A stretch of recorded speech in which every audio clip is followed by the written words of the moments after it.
नमस्कार, आप देख रहे हैं तेज इंडिया लाइव न्यूज और मैं हूं आपके साथ रजत। आइए दिखाते हैं दिन भर की कुछ खास छोटी और बड़ी खबरें।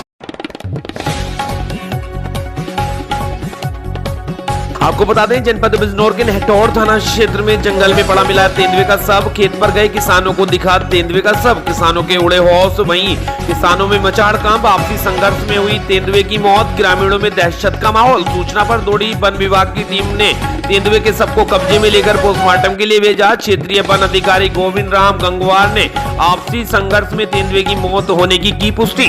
थाना नेहटौर क्षेत्र के फिरोजपुर जंगल क्षेत्र का पूरा मामला। बिजनौर के नेहटौर से हमारे संवाददाता गुड्डू भारती की देखिए खास रिपोर्ट।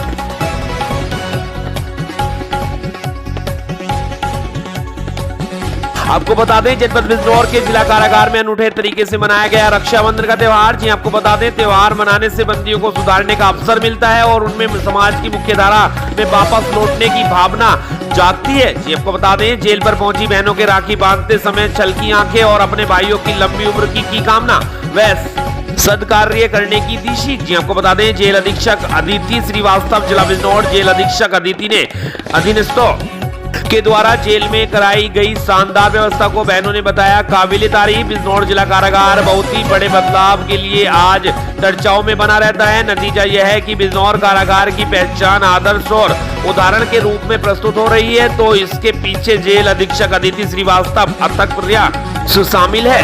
बिजनौर से हमारे संवाददाता सना परवीन की देखिए खास रिपोर्ट।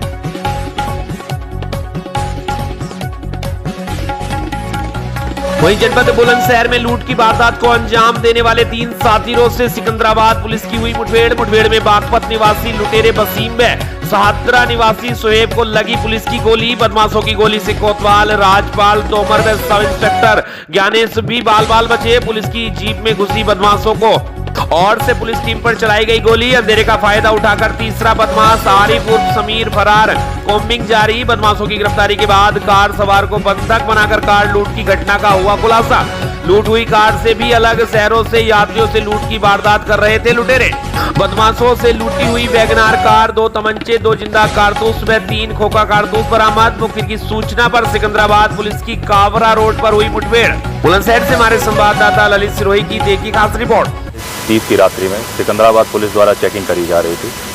एक संदिग्ध वाहन चेकिंग के दौरान आया, जिसे पुलिस द्वारा रोकने का प्रयास किया गया।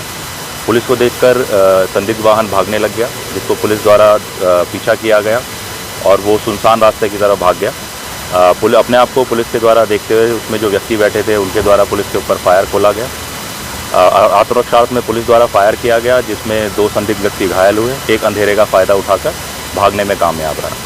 घायल व्यक्तियों की पहचान वसीम, ये रहने वाले हापुड़ के हैं, और शोएब, ये दिल्ली के रहने वाले के तौर पर हुई है। इनका आपराधिक इतिहास चेक किया गया है तो इन पर पूर्व में मुकदमे पंजीकृत हैं। इनके द्वारा सिकंदराबाद में अभी गाड़ी की जो लूट कारित हुई थी उसको भी इन्होंने माना है कि इन्हीं के द्वारा वो कारित करी गई थी। एक व्यक्ति जो भागने में कामयाब रहा है उसका नाम है आरिफ, वह लोनी गाजियाबाद का रहने वाला है। इनके द्वारा पूर्व में जो पंजीकृत मुकदमे हैं उनमें भी ये जेल से अभी बेल पर थे। अग्रिम विधिक कार्रवाई पुलिस।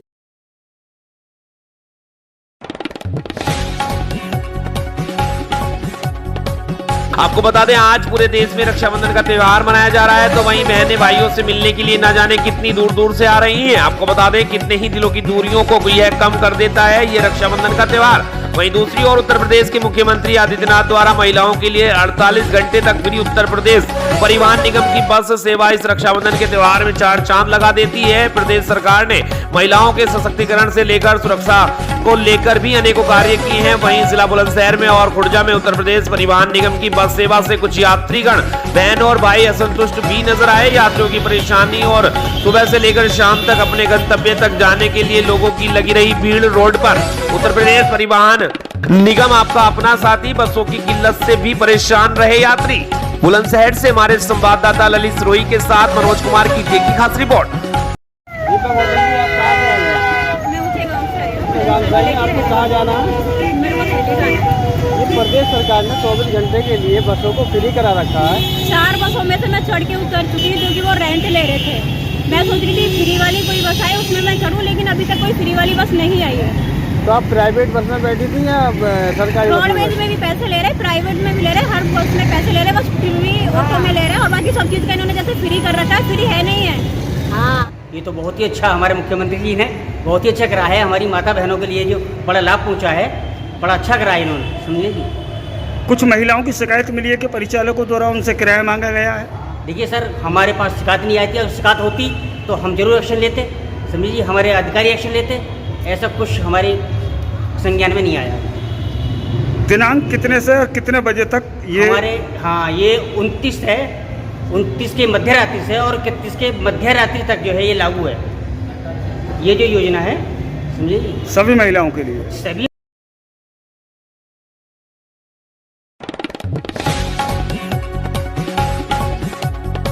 वहीं जनपद बदायूं के दातागंज में सनसनीखेज वारदात, घात लगाए बैठे हत्यारों ने युवक की चाकू से गोदकर की हत्या। जी आपको बता दें, पूरा मामला बदायूं जिले में थाना दातागंज क्षेत्र से है, जहां गांव पापड़ के निकट बीती देर रात एक सनसनीखेज वारदात सामने आई है। यहां दुकान से घर वापस लौट रहे युवक पर हमला कर घात लगाए बैठे अज्ञात बदमाशों ने चाकू से गोदकर मौत के घाट उतार दिया।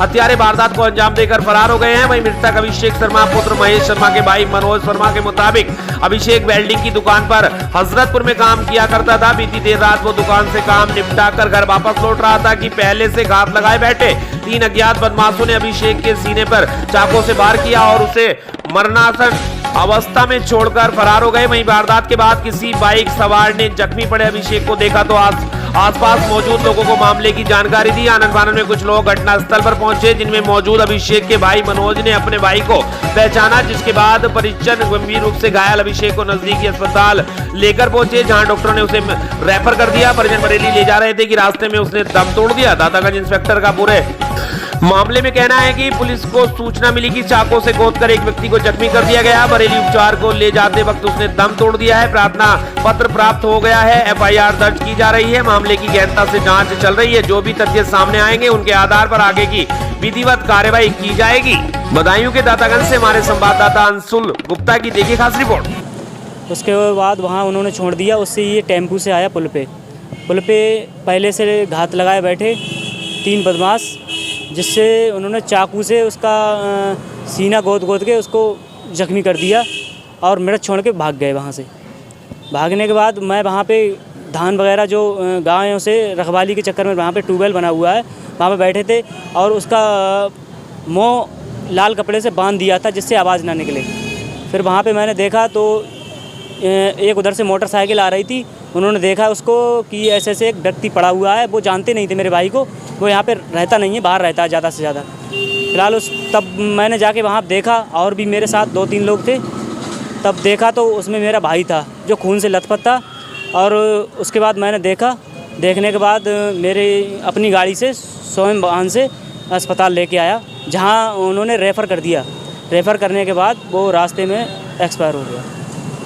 क्या आप लोग उन जो आरोपी थे उनमें किसी को पहचाना? हाँ, वो बता रहा था, वो फिलहाल अभी क्लियर ना हो पाया उसमें। अब हमने जब देखा है तो एक दुपट्टा बांधे हुआ था और एक उसके सीने पे बैठा हुआ था जो चाकू से वार कर रहा था बार बार। जब मैं वहाँ से आ रहा था, देखा उन्होंने, तभी वो छोड़ के उसे मृत भाग गए वहाँ से। कौन से गाँव की घटना है? बिहारीपुर।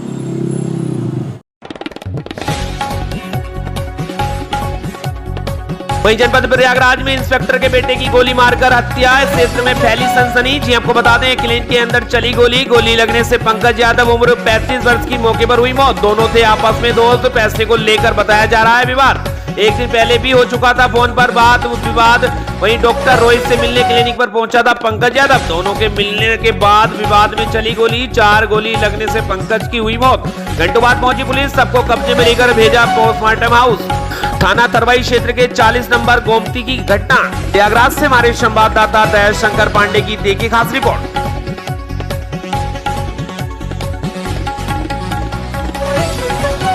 आपको बताते हैं, जनपद फिरोजाबाद में पुरानी रंजिश में 2 युवकों को मारी गोली, दोनों की हालत गंभीर। घायलों को परिजन पुलिस लाई हॉस्पिटल में। जी आपको बता दें, फिरोजाबाद जिले के थाना नसीरपुर के गांव राजौरा में पुरानी रंजिश एक बार पुनः दिखाई देने लगी है।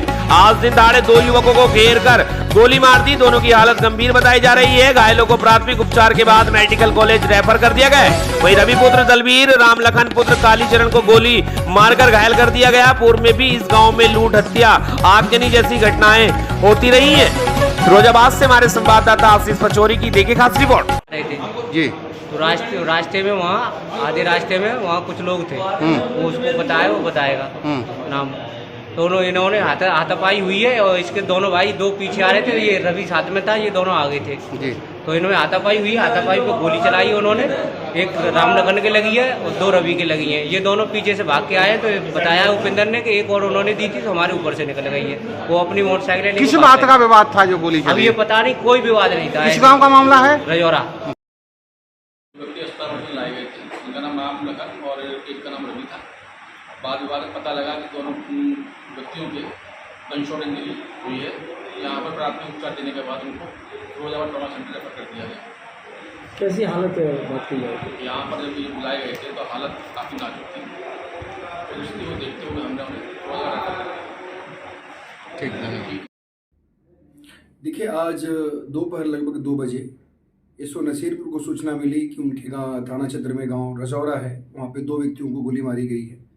तत्काल एसओ मैप फोर्स वहाँ पहुँच गए थे और वहाँ से 2 व्यक्ति को गोली लगी थी। उनको तत्काल वहाँ से हम लोगों ने CHC सिकोहाबाद भेजा, लेकिन उनको वहाँ से ट्रॉमा सेंटर फिरोजाबाद रेफ़र किया गया, लेकिन ट्रॉमा सेंटर से फर्दर उनको आगरा रेफ़र कर दिया गया है। हालांकि जो अभी प्रारंभिक जो उनकी चिकित्सा हुई है उसमें दोनों आउट ऑफ डेंजर हैं और इसमें उनके परिवारजनों की तरफ से 4 व्यक्तियों के नाम एक तहरीर दी गई है। हम लोगों ने उसमें अभियोग पंजीकृत कर लिया गया है और बाकी वहाँ पे मौके से काफ़ी बातें निकल के आई हैं, काफ़ी एंगल्स इस पूरे घटना में आए हैं। हम लोग सबको कंसिडर करते हुए इसमें विवेचना कर रहे हैं और जो भी सही साक्ष्य होगा उसके हिसाब से इसका निस्तारण किया जाएगा। फिलहाल वो दोनों आउट ऑफ डेंजर हैं।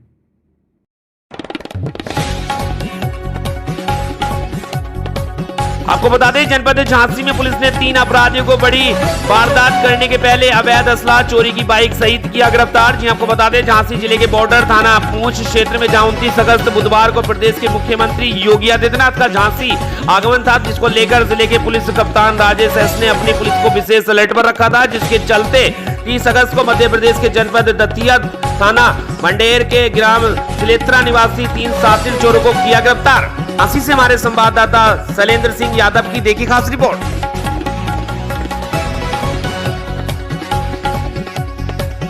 आपको बता दें, वहीं जनपद झांसी में करोटा मऊ मार्ग पर मोतीबाई महाविद्यालय के पास अज्ञात वाहन ने एक बाइक सवार को मारी टक्कर। जानकारी के मुताबिक ग्राम गढ़बई निवासी पुष्पेंद्र उम्र 25 वर्ष पुत्र हरनारायण को करोटा मऊ मार्ग पर मोतीबाई महाविद्यालय के पास अज्ञात वाहन ने टक्कर मार दी। आसपास के लोगों ने इसकी सूचना 108 एम्बुलेंस को दी। घायल व्यक्ति को एम्बुलेंस की मदद से सामुदायिक स्वास्थ्य केंद्र गुड़सराय लाया गया, जहाँ डॉक्टरों ने उसे मृत घोषित कर दिया। वही घटना की सूचना पर तुरंत मौके पर पुलिस पहुंच गई थी। झांसी के करोटा से हमारे संवाददाता शैलेंद्र सिंह यादव की देखी खास रिपोर्ट।